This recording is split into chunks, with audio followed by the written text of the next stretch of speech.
wait, hold up, let's rewind. Is that a prawn suit? The latest dev diary for Subnautica 2 reveals a ton of new info about the game, including new vehicles, gameplay mechanics, and very weird fish. In this video, I'll be running you through everything you might have missed, and we will start with the first vehicle you get in the game, which is called the Tadpole. The Tadpole is a one-person vehicle. It replaces the Seamoth, which is the first vehicle you get in Subnautica 1, but it's got a load of features that make it a very worthy successor, many of which I am very excited and can't wait to use. Top of the lot for me is the modularity. Simply put, you can swap different parts in and out, completely changing the look, feel and functionality of the Tadpole. This is genius. So at 2 minutes 35 in the video, as mentioned, you can briefly see a pair of legs that you can add to the bottom of the Tadpole, turning it into what is almost certainly the prawn suit. Now, the devs have not confirmed this, but it can't really be anything else. The prawn suit is one of, if not the most popular vehicle in the first game, so fans would pretty much be outraged if it didn't make a return.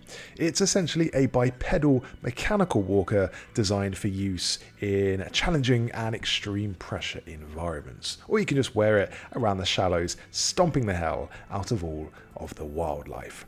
The question is whether Unknown Worlds left this split-second glimpse of the prawn suit in the video intentionally as a little Easter egg for fans, or if it was a total accident. I'm thinking the former because there's no way they didn't expect people to scrub through the footage frame by frame, and that's exactly what I did.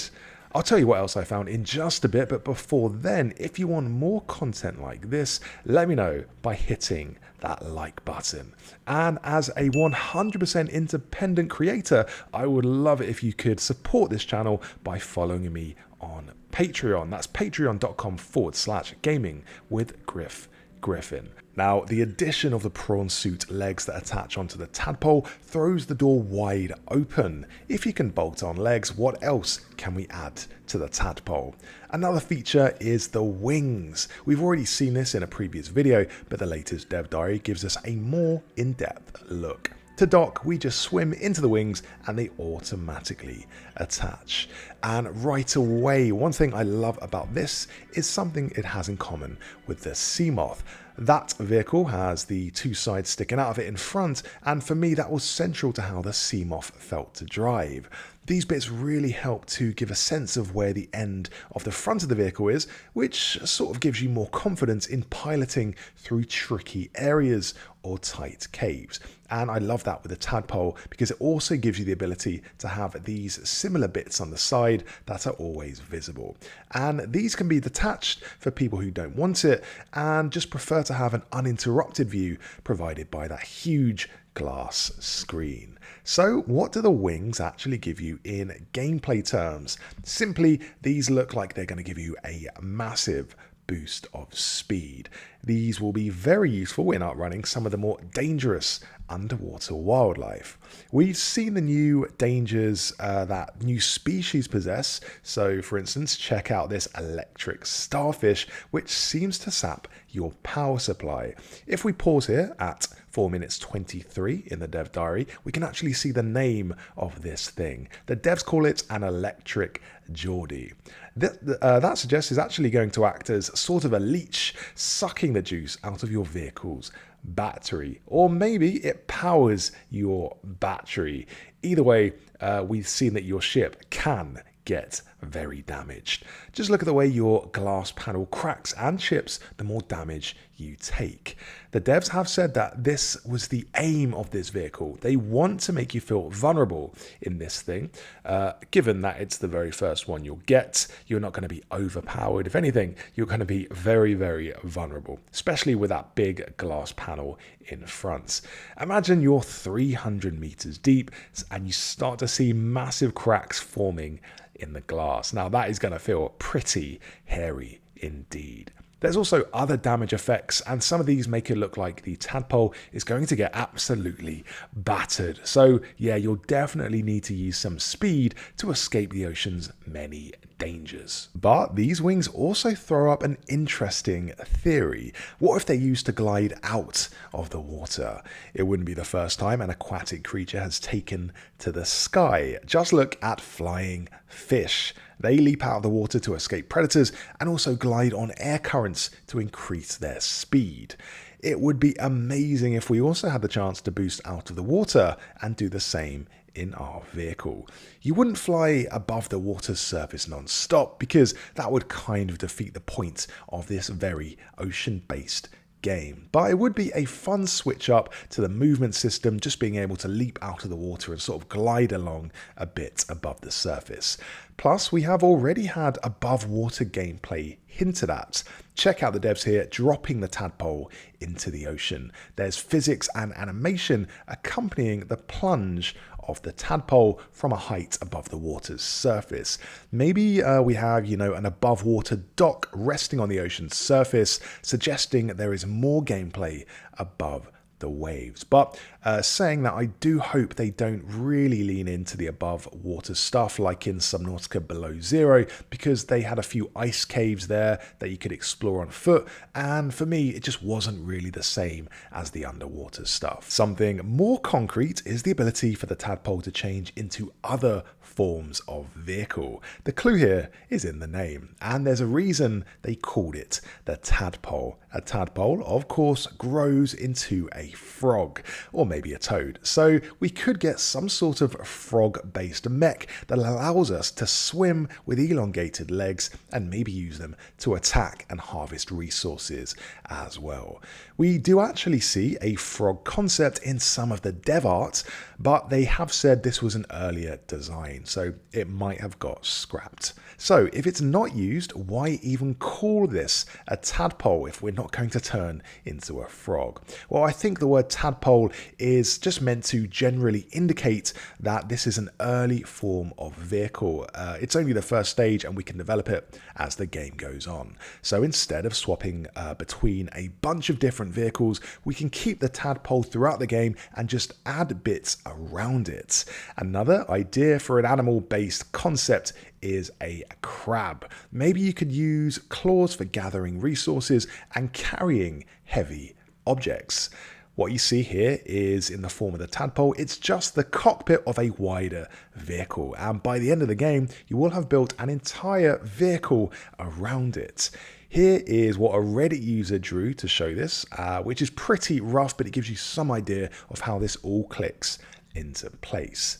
That said, it's now confirmed there are other vehicles. Of course there are, but this is recently confirmed from the dev diary, and these will get much larger. At around 1 minute into the video, the dev says that there are larger vehicles in Subnautica 2, and the way he phrases this suggests it's not just more modules to add to the tadpole. These are different classes of vehicle entirely. But we wanted to make sure that it wasn't so big that it would compete with the larger vehicles that we made. So I think we're getting a new version of the sea truck that has a bunch more functionality. If you remember how the sea truck had optional compartments such as the aquarium, the laboratory, the fabricator, etc., we'll definitely have some of these, I think anyway, and we'll need all this as we descend further into the depths. And there's another reason we'll need bigger vehicles, that is co-op. With 4-player co-op now an option in Subnautica 2, vehicles will need to be able to support up to 4 players. This alone means the sea truck design will now need to be wider to allow 4 players to pass by one another in the gangway without clipping through each other. And the same goes for the Cyclops. This has to support 4 players. As I mentioned in a previous video, maybe there will be different roles each player can have on the ship, like piloting, repairs, or navigation.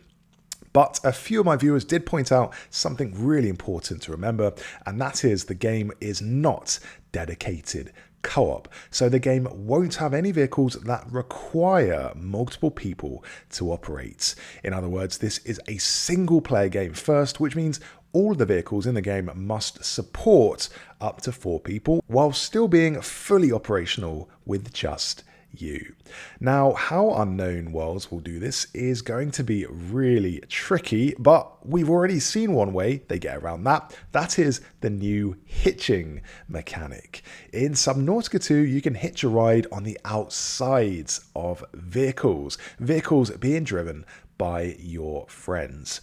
Using these yellow bars on the outside, we see up to 2 players grab on and ride along with the tadpole. So that's 3 players able to take advantage of a usually 1-player vehicle. I can imagine this opening up its own set of emergent gameplay moments. A ride hitcher hanging on the outside could act as a human wing mirror, giving the driver eyes on what's happening in the rear. Imagine looking behind you and seeing a leviathan emerge from the depths, then telling your unaware driver they might want to get a move on. It's also a great way for groups to stick together rather than have one player driving off into the depths and the rest of the crew stuck doing a doggy paddle after them. I fully expect most of the vehicles in Subnautica 2 to have these yellow bars on them, which let you hang on and go for a ride. Now we come to skins. In Subnautica 2, you can customize your vehicles, and I have to say, this really piques my interest. At this point in the dev diary, you can see a bunch of skins, including concrete textures, stone, cork, and also this rusty metal look. I will be honest, this is not a look I will be personally going with, purely because I don't want my vehicle to look like an old banger. But here's one I will definitely be using, the carbon fiber one. With this one, you can completely change the look of your ride, whether it's gleaming white or matte black. What if the skin even contributes to the camouflage rating, allowing you to paint yourself green to hide among the seaweed or blue to blend in to the ocean? This is probably something that, if I'm being honest, isn't in the game. I don't want to get my hopes up for this. It's almost certainly just cosmetic, but you know, it's nice to hope. One more thing excitingly about the skins, these seem to apply to all modules, so they go on a module by module basis. You might be able to have a unique skin per piece of gear. So for example, you could have a carbon fiber prawn leg and have that with a glorious gold cockpit. This gives you even more freedom over how you can design your vehicle. Personally, I think this will also apply to bases, because there is no way the developers are only letting you customize your vehicles and just leaving it there. You will also be able to apply skins to your bases, I think, painting them in completely different colors and textures other than the usual white. This will go a long way into changing how bases look player to player, because, let's be honest, it's really hard to make a radically different base in Subnautica when everything is white. And this will further differentiate it from Subnautica 1.